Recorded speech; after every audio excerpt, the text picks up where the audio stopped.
guys, this is our very first pubs and policies.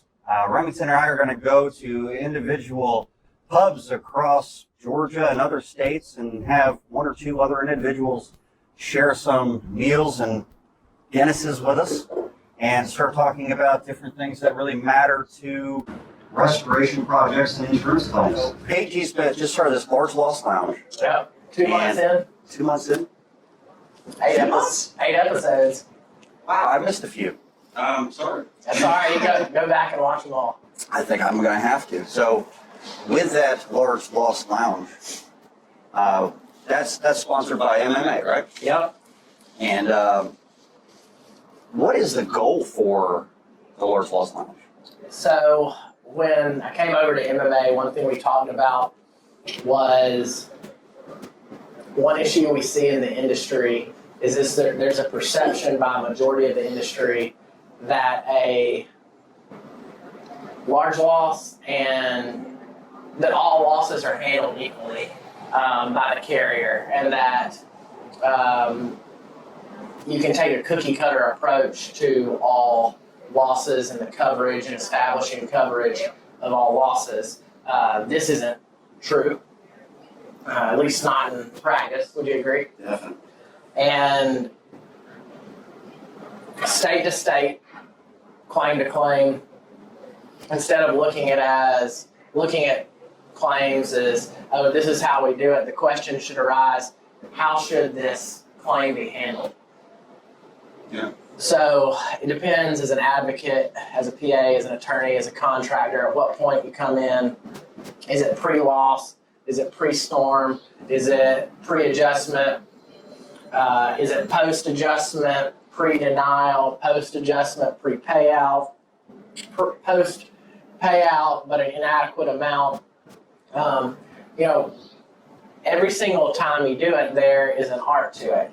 And I think that as the industry has progressed over time and it has become more of an art to get claims paid adequately, and as the carriers have become more knowledgeable to the various methods that people get claims paid, that you have to have a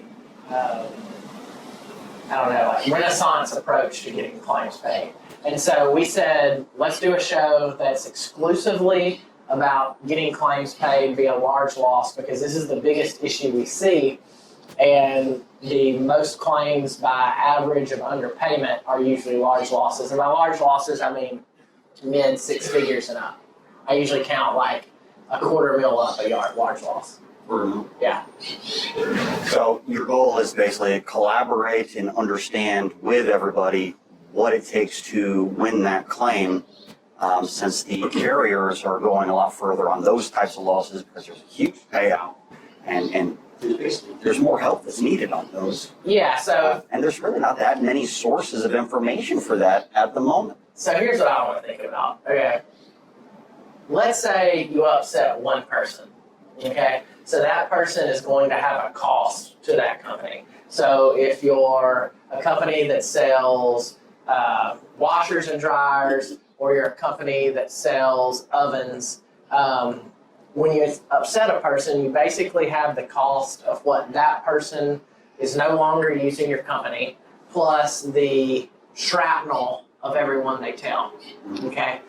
Now, the issue is in our industry is, let's say a homeowner is unhappy. Okay. So they're likely to tell X amount of other policyholders, correct? So they may lose a person that pays a couple $100s a month for all of their GL, their home, their autos combined. Okay. And they're going to have some shrapnel, right? And that shrapnel is the same if you own a $200,000 house or a $2 million house. I love the term shrapnel for this. That's pretty cool. Appreciate it. Yeah. It provides a really interesting mental image as well. Like collateral damage. Yeah. That's what it is. So. There we go. Oh, wait. We got to take a break, guys. We got some more important things coming. But yeah, that's the reason we do it, and we just want to provide an educational source I know there's a couple other, weekly video casts, but there's none that really speaks specifically about large loss. Mm-hmm. Now, I know when I started moving into large loss as a PA, it was very difficult to find information. Everybody kept everything close to the chest. It seems like it's opening up a little bit more, and maybe that has a lot to do with the way you guys are pushing information. But I've always been very open about anything that I had knowledge of when I started my forum. You have as well. Right. But to find new information, you had to seek out different sources that were willing to give. And I think it's great that large loss line exists. I believe in being completely open source. If you want to know how to market and get clients, I'll tell you. If you want to know how cases are closed, how you win specific types of claims, as a PA or as a contractor or whatever, I'll give you my ideas behind it. I think it just makes us better. I try to hold nothing back. I want people to be as inventive as possible. I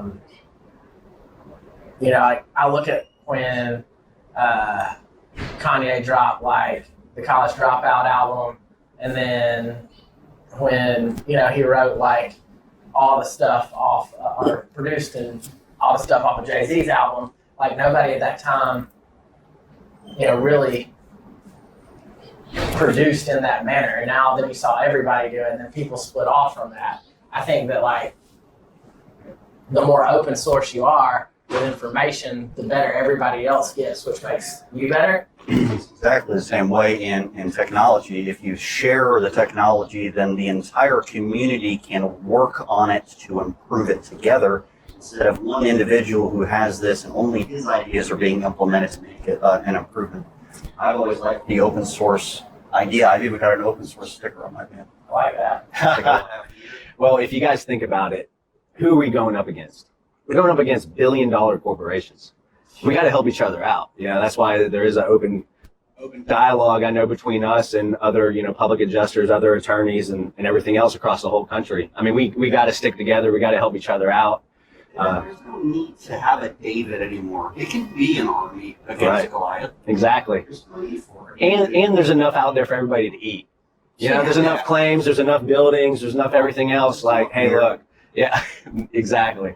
So, like you said, Pate, it'd be an open dialogue between anybody that's an advocate for the policyholder is a necessity in our industry. I was talking to one of my homies last week, and I was like, I see it go bad so often for people pre-lit, pre-PA, that when I see somebody get one paid without us, I get like pumped.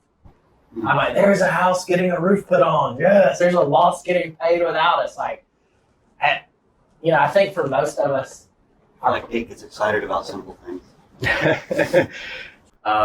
And Pate, just to piggyback off of what you said regarding the large loss lounge, and it is very true how if anybody, if you're a public adjuster, if you're an attorney, whoever it might be, takes on a large loss and treats it as a cookie cutter, okay, step one, this is what we're going to do. Step two, this is what we're going to do, and you're going to do that on every loss. You're at a huge disadvantage. Everything's wear and tear lately. Absolutely. Are you seeing the same thing? I'm seeing a lot of that, and I'm seeing a lot of not an appraisable dispute. Missouri, with one particular carrier, I'm seeing it. Dude, so I will say that the firm usually likes to see losses that are larger. However, these unjust denials of appraisal, we've been taking. I think we've even got one where maybe it's 20 grand in dispute, just because it's becoming problematic. Yeah, and you're setting precedent with that a carrier going forward. Like, hey, look, if you're going to deny these appraisals, we're going to fight it. Yeah, that's that's a policy provision. So if they're going to hold you to some sort of duty to mitigate policy compliance, I feel like they should have to abide by an equal issue of policy compliance, which is minimally the appraisal clause. Hey, if we have a dispute, from this point forward, prior to this, basically we decided what we're going to give you out of our money. But then at this point, we have this unbiased deal where we can all go into and a couple people figure out what it's paid. Now they're just denying that. Well, they are. And they're trying to base it off of what happened in Georgia with some bad case law from a case, and you could probably get more information on this, Remington, but Lamb versus Allstate, where the insured's attorney didn't even show up for the appeal with the Georgia Supreme Court, but they determined that amount of loss did not include scope or coverage issues. So when the appraisal clause says if there's a dispute over amount of loss, if you and we disagree on the amount of loss, something along those lines, amount of loss isn't defined in the policy. It doesn't say anything about it being separate from scope. And a reasonable person would assume that the scope of the loss would have something tied into the amount of loss. It goes hand in hand. But when there is case law that says that they are separate issues, it allows the carrier to say, no, we have a difference of scope. We have a difference of coverage. And they'll say everything is coverage or everything is scope. One single line item, an exact estimate, is a difference of scope, and they don't cover it. It's all kind of issues. You don't want to go there with your state. Georgia's been suffering for years under that, and it's horrible. Let me run this by you on kind of that wear and tear pre-appraisal world. How often are you guys running into marring exclusions inside of policies? There's a marring exclusion in State Farm's policies. Farmers has a marring exclusion, but there's an exception to it for hail and wind. Hold on. All right. How many of these are you running into a marring exclusion without a definition? You know, I don't know if I've seen marring defined in the policy. find the farmers' policies. Is it? It is. Marring is? Hey, I think it's even defined in the State Farm policy. I am seeing marring without definitions. And I'm catching it with definitions some. I'm catching it without it in a state you are. Marring is defined in the Allstate policies. Well, that to me, that helps the policyholder it not being defined, obviously. Hold on. It helps it to you. Right. This is a massive problem Right. Yeah. prior to Right. the fire. Yeah. Like, what does that mean? Hey, Dad, what does marring mean? Marring. Marring, you know that word? Spell it. M-A-R-R-I-G. No clue. We just asked a highly intelligent, My dad was the president of the Alabama Dental Association. Like, a highly intelligent a individual. doctor and has doesn't no know what idea marring what- is. Marring is a scratch or a blemish on Cosmetic. something. But that's what they're trying to say. Yeah. They're trying to say that it's cosmetic damage, it's not functional damage. Frankly, But sometimes an attorney the way can that they make an describe it, argument it is anyway. I mean, Yeah. Oh, absolutely. It's if it isn't defined, it definitely makes it easier for the carrier to say no if they have zero intention of giving ambiguity to the insured prior to litigation. Most of them, they don't have no scruples about doing that. So if it isn't defined, it does cause its issues. But there's very few things that are defined that need to be defined in policies. Going back to the amount of loss in the appraisal issue, amount of loss isn't defined. so let's talk about this because you were talking about a volume model as a public adjusting firm. Sure. You guys work in the same state. So inside these policies, it's you bear a risk every time you take a file. You bear a risk every time Absolutely. you take a file. When you send out experts, you bear a financial burden. People don't understand with smaller files why it's risky. If you spend $10,000 to get $20,000, but the case goes bad 5 times out of 20 due to an undefined portion of a policy, You're breaking And- even. bro, it's horrible, right? And so the problem is when people say, you know, why can't you run this at volume? Why can't you take my $50,000 claim? Because the fact that in the world of advocacy, to adequately adjust, to adequately litigate, there is an extreme cost due to expertization and staffing. So when I point out the fact that there's no definition for a term like marring, the reason it's not there is because it's a risk for you, Right. right? Because why are you going to put your money at risk to make equal or barely more money when a non-contractual important term inside of a policy that the carrier can rely on has been not defined.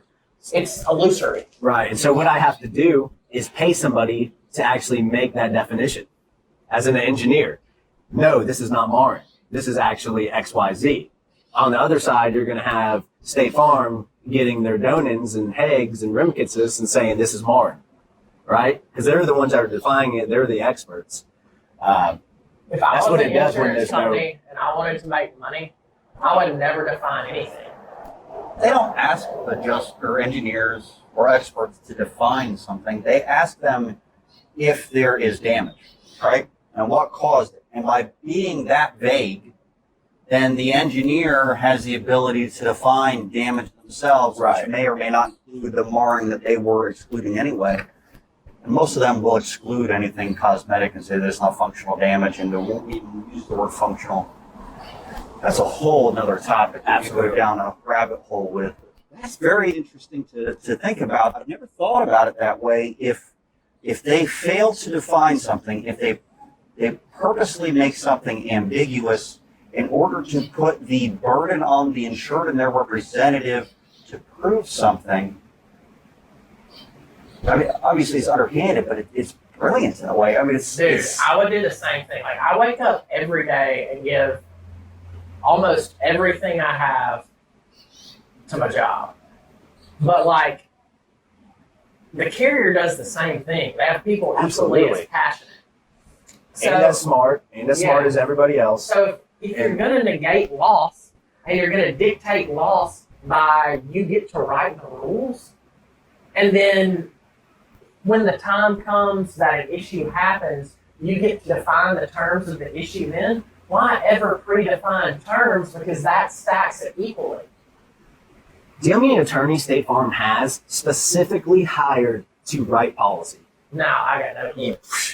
You know, it is probably hundreds, seriously, across the board, that are deciding what should be in there and what shouldn't.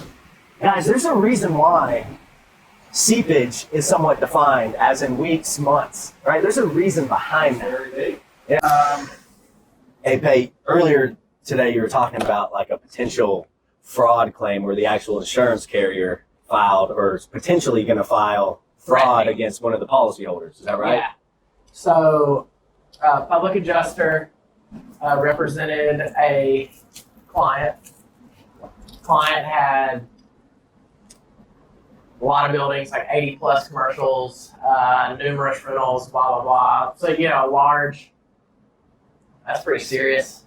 He's still alive.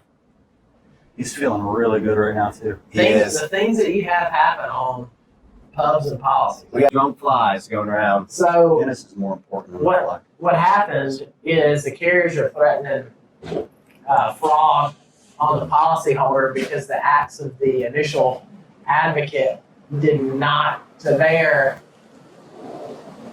understanding of policyholder advocacy, meet the requirements. So then the insured got an attorney after the claim didn't pay adequately. They're claiming that the PA never submitted an estimate. They did an inspection, made phone calls, did minimal adjustments, and now the policyholders, you know, advocating that they should be paid. That the PA shouldn't be paid? No, that the policyholder is, you know, has an attorney now, and they're saying they should be paid millions more. Are they going to errors and omissions of the PA? Yeah. So that's what's Yeah, that's right. what's in debate now, right? So is what's So what is the minimum requirement for a public adjuster that could keep them out of being? so here we go again. A claim's not a claim's not a claim. Right, exactly. What is the Claims are minimum? based on their own merits? Is that what you're trying to say? 100%. All right. I mean, I think one that's just maybe obvious, maybe not, but is just letting a claim go through the suit limitations period without them, you know, even maybe mentioning some type of legal representation. I think that's a huge one. I think you Would should you call that fraud, though? No, No, I it's wouldn't call not it fraud. I would Yeah. just call it negligence. Negligence for sure. For sure. Some Yeah. sort of They're suing for fraud.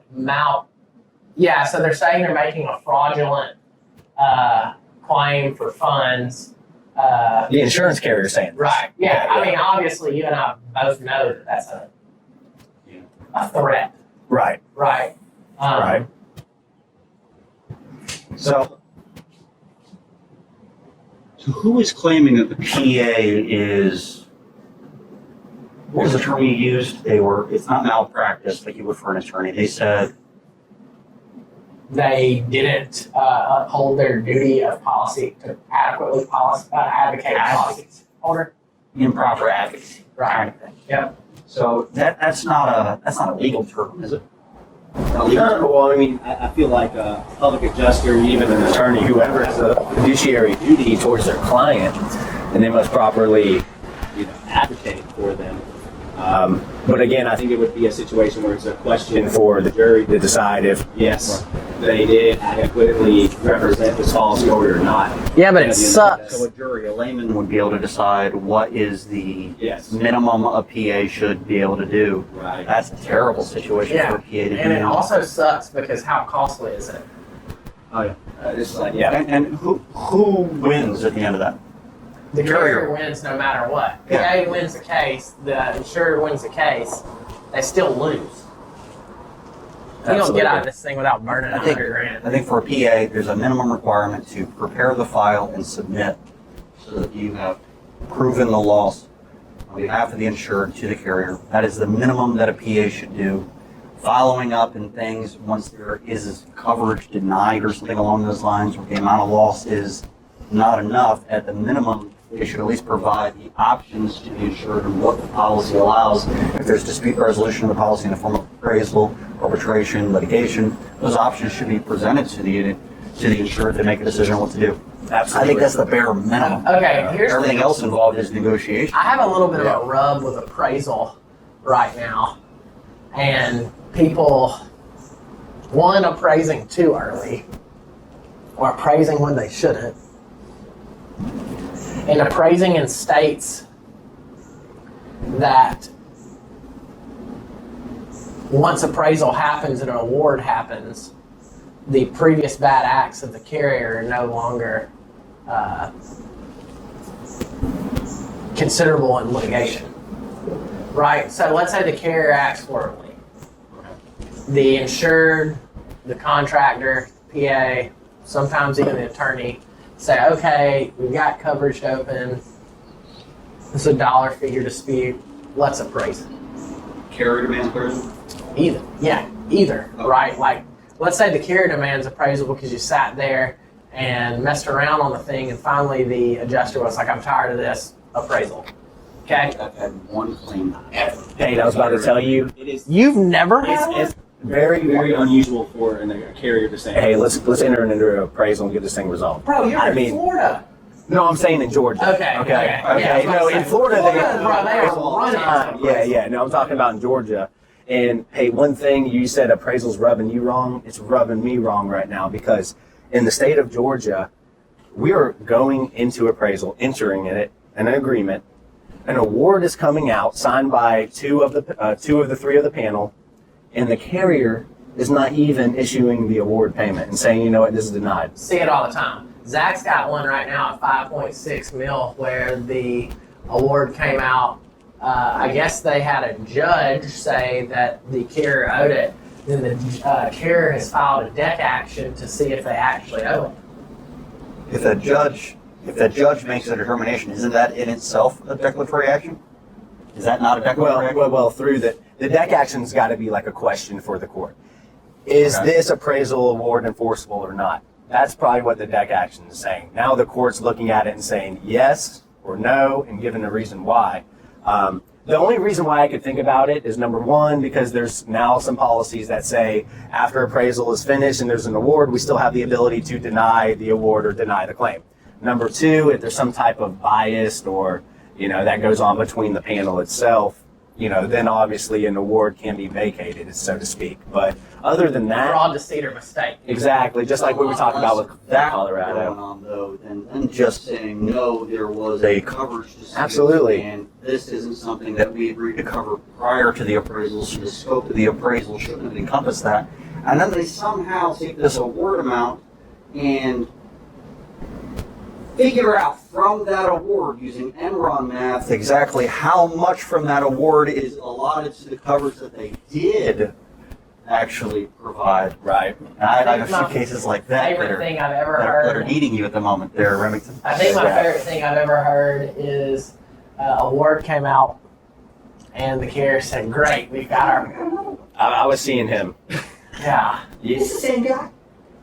They were like, You know. they're like, Back for "Hey, seconds. we've got our bookends. You guys are at X amount. We're at 0. Let's meet in the middle." You know, appraisal, you can always assume that you're This going is to end after up halfway. appraisal. Well, it's not appraisal. This award was out. They wanted to be in the middle after the award? Carrier said, "Okay, awesome. We've got our bookends. This is our high figure. We're at 0. Let's meet in the middle." That's ridiculous. So then that's That's even worse than just saying no. Because Do you like that? I would, unless it had that language in the policy that says that we do not have to honor this award or still can deny the claim, I would file breach of contract right immediately. Yeah, I but would. then you're in another, 2-year deal? Well, it's either that or, if the policyholder wants to swallow that big pill, then I don't know, man. I'd still, even if they wanted to meet halfway, if you filed a lawsuit, it would go up. What if they said That amount this? would go up. Yeah, what if they said this? beat the award. All right. It's BS. Here you BS. go. Let's put an arbitrary number out. Let's say we're at 1 million. Okay. They say, okay, we've got our bookend. We're at 1 million. We're at 0. They say, you know what? We'll roll out of here for 800,000 a day. Do you take the 800, or do you say, you know what? Let's fight it for another 24 months for an extra 200K. I tell extra you, 400K. Can you get the 800 up front as an undisputed amount and then No, continue? they're going to make you 0 chance. This is what you do. You would sit down with your client and you would say, hey, look, right now you're netting X amount from this 800. If you go to litigation, these are going to be your costs, X, Y, Z. This is our estimated amount that you would net. You, sir, make that business decision. You know what I'm saying? Here's my question. How many of those do you want to litigate in a year? Because you know how they're going to go. Not smooth. They're not going to go smooth, but at the same time, I think you got good leverage. How do they argue against? You know? What is their argument in litigation against an award? Man, you're caught up right now that even matters. Like, that's the problem. But here's the thing. You're binding yourself to, the realm of logic versus the realm of money. Right, and it is, Matt, you're exactly right. It's BS, but guess what? It's going to take 2 years to resolve the BS. You know? And that's the key. And then the insurer is going to incur the cost of the attorney unless they're in a state where attorney's fees are covered in those kind of situations. Right. It's a slap to the face. So it makes it possible, maybe not probable, but at least possible that the insured would accept that $800,000 offer in those cases. All day. It's done. They've already been through hell. So what does the carrier have to lose to make that offer and try that? The 1 out of 50 that run it, and they get dinged for what? Probably 2x. Remember? Yeah. If you're in a state with good attorney's fees, that's where it's going to stop. That's where the next gate is applied. I bet you don't see This gate up. that a ton in Florida. No, hell no. And I hope no insurance company advocate actually watches this and gets this idea. So, just say. Crap. Oh my God. Well, it's pretty easy. You you just need to know one word, and that's just no. No, we're not going to cover it. The problem No. is, it's not just a no. It's like you don't have to respond for forever. That's what yeah. Like you could control C and control V, and then only work every 50 days. I say that jokingly, but Of course. in theory, you could, if that was your business model and you were a nefarious actor, do that. Yeah. Let me ask you this, Matt. Over half a decade ago, I was, as well as you, I know we were eating and living off of residential roof claims. I mean, that's how I started. We started from the bottom, if you will, What, since that time? That doesn't mean anything. No, it doesn't. We're not talking about you. Not as okay. not at all. And that's what I'm saying. I'm saying Okay. there's just a difference, especially in Soothe Georgia. your ego for a second. Yeah. They're still good claims. They are great. It's okay. But I don't. What I'm trying to get to, Matt, is what's the difference, and also you too, Pate. What is the difference between handling Hey, thank you. A smaller residential claim versus entering into these large loss type claims. Well, having done both, and just so people have some background on my situation, we were handling up to 300 claims a month. We were taking on up to 300 claims a month. Small residential, average $20,000 claims. We were investigating a lot more than that because we were not taking them all on. We were denying claims that didn't have enough damage or didn't think that we would be able to win the claim. So there was a lot going on our plate, but they were simple. They were cookie cutter almost. You could put them through an assembly line approach. You could have someone do one thing on every claim and the next person do one thing on every claim, and it was roughly the same thing. So there wasn't that much ingenuity involved or research needed. Everybody knew their role in their job. And so as far as a ease of staffing goes, it was easier to staff for that kind of an approach. But if you didn't have legitimate damage and you weren't going to win the claim and it became a tough call, if it wasn't a slam dunk file, you couldn't take it on because there was too many for you to be able to really dig in and fight tooth and nail before they just started building up on you. Suddenly, one desk adjuster might have 500 files to deal with. Same song and dance. Oh, I had this phone call yesterday or the day before. So when we switched over to large loss, we were able to reduce our office staff size. We didn't need as many people calling our customers because we didn't have as many customers. We didn't need as many people updating the contractor and the customer because we didn't have as many. We give them access into our system anyway. We're a very transparent company. They get to see everything that we do. Right. But they still like to have that personal touch. It's something that is absolutely needed for a PA. When you have less claims, even though they're more complex, you need someone that can really dig in and find out what's going on with a single claim. And maybe spend all day on one claim. I don't need someone to call 50 people that day. They only have to call one insured. So now I can have the actual public adjuster call them and give them a better update than what the office person might be able to give them. Makes sense. Because they're not as in tune into that claim as the PA is. Right. So we're able to provide a much better service when we do large loss. On the other hand, there's a lot of risk involved. When you take on a large claim, you are taking on a large investment of time. And money. And money. Particularly on Absolutely. We're talking about expert. Experts. So you're going to be throwing a lot of stuff. And there's a possibility, in fact, a likelihood that they're going to fight you really hard on it because there's such a huge payout. So the carrier has to have better documentation, more expert opinion, more everything, Right. just to be able to push it past their management, so to speak, in order to provide coverage. You can almost guarantee that every file is going to be a fight, even if it's a slam dunk. I mean, you run a law firm and you're talking about the expensive experts. I run into this all the time where, we were talking earlier about taking on the smaller claims and then, unless you're cash heavy as a law firm, you drown in fees. I mean, you can burn up 200 grand fast in experts. And the question is, when are you going to get that 200 back? Yeah, the time frames involved are something to really consider. I mean, it's a huge risk. They're gonna throw you through the ringer. They're gonna depose. If it's a homeowner, it's gonna be the husband and wife. If a kid was there and he's over 18 and he saw the storm, they're gonna depose him. They're gonna depose the contractor. They're gonna depose the public adjuster, and then they're gonna depose every single expert you have. And we're talking about a $25,000 roof case. And guys, I think Matt misconstrued what I was trying to say earlier because there's nothing wrong with residential roof cases. I still take them all the time. If that insured is truly being mistreated, they deserve legal representation. That's at the our end of the whole day. deal. So that is it. Smaller appraisal files. That's what matters. And I talk to Matt about it all the time. It needs to make sense for the insured, though. There are states where you're not going to get the attorney's fees paid for, and so it might not make sense if it's a small enough claim to go to litigation if they're going to end up having to pay the attorney and still pay be able the to get expert. and their experts and still be able to And get pay the the PA. repairs man. Right. So there are certain states like Georgia where I can the claim spout is- off I think he did the 15 math. states right now. I did. 80,000, is that what you said? Yeah, roughly around 75, 80 That's grand. Yeah. outside of some sort of deal, mostly state to state, excluding, I would say, Indiana.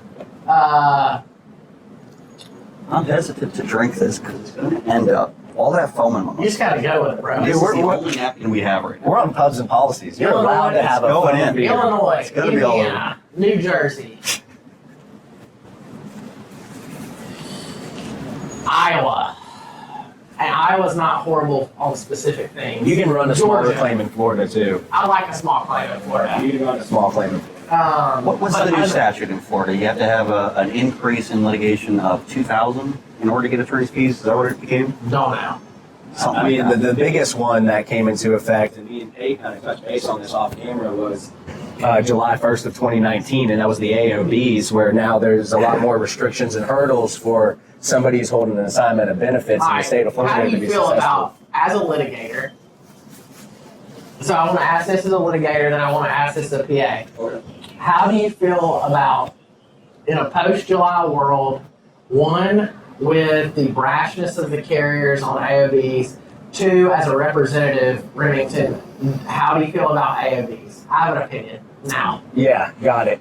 First off, you're talking about July 1st. I'm not going to get Florida. too deep into it with Florida, but I'm obviously not a fan of that new restrictions and new hurdles that they're putting up, and the letters that you have to send in to the actual carrier before you file suit and give them notice, as well as if there's an offer on the table that in litigation you actually have to hit a certain percentage of their offer, or you're actually paying their attorney's fees. Yep. But when it comes to an AOB, first off, in Georgia, they will fight it tooth and nail. I don't even think it's useless. It's not. It's just don't do it. It's not worth it. It all depends to me on that client. Is that AOB holder, that client that is going to hire you?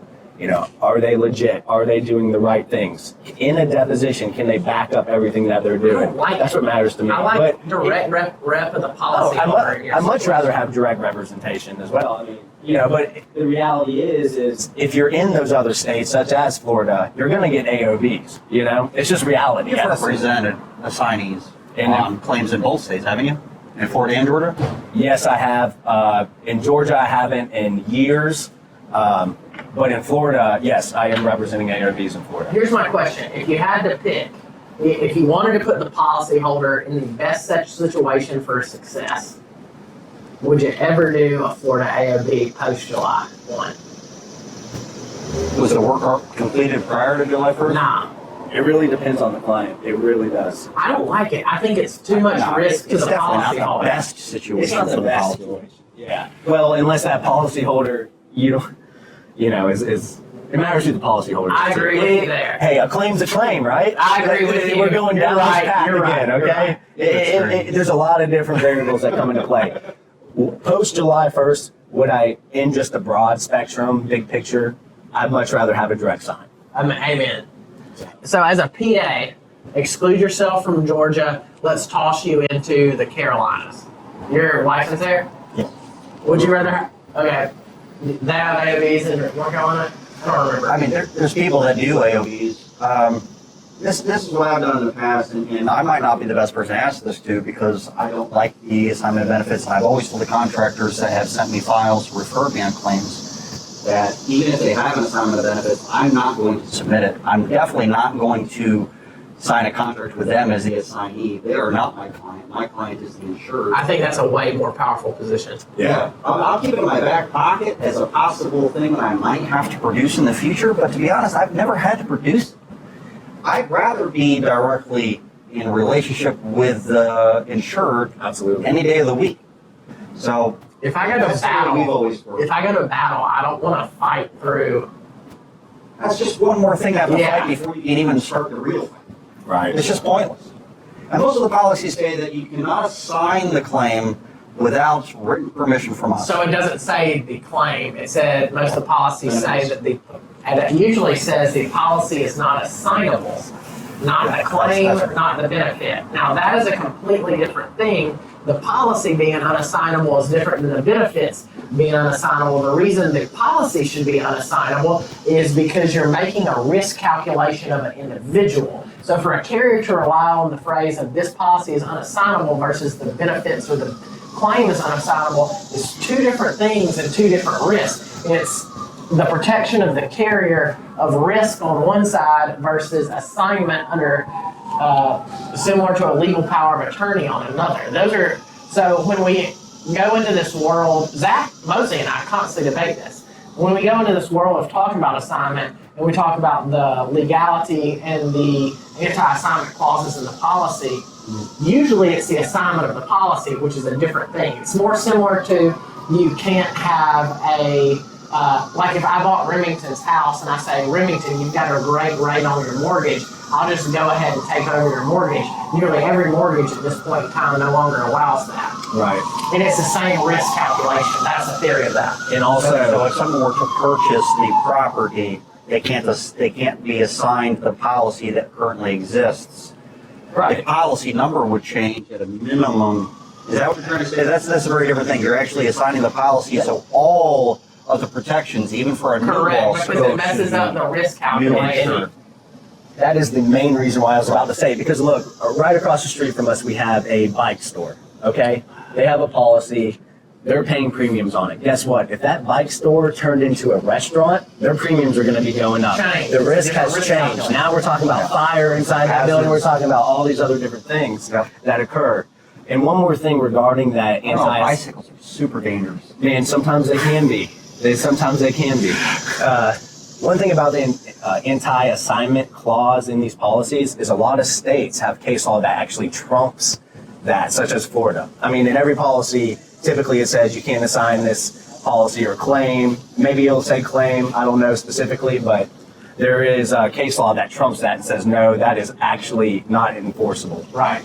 So, There's different statutes with every different state. You should definitely know what the statutes are. The state of Georgia really only has the standard fire policy issues, and that's only for the girls of fire and lightning. unless it's all state.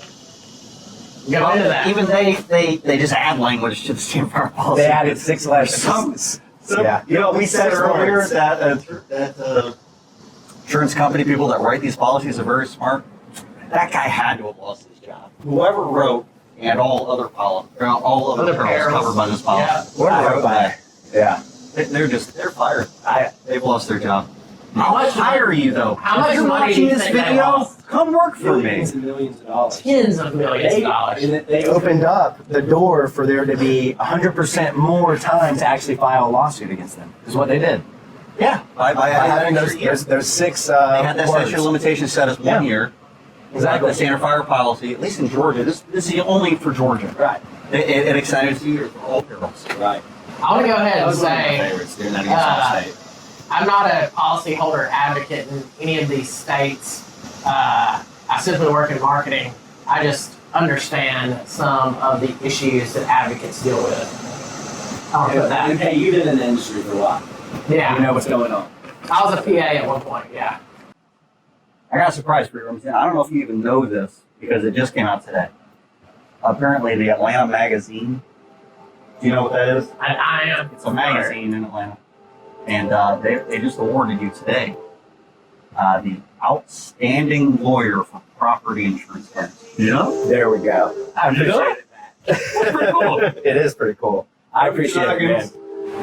All right, we're gonna have to wrap this up. I had a great time with you guys. This is the very first Pubs and Policies, but I gotta tell you, having a beer while talking about all this stuff is well, it loosens me up a little bit. It definitely killed a few flies, so it's good for the for humanity in reality.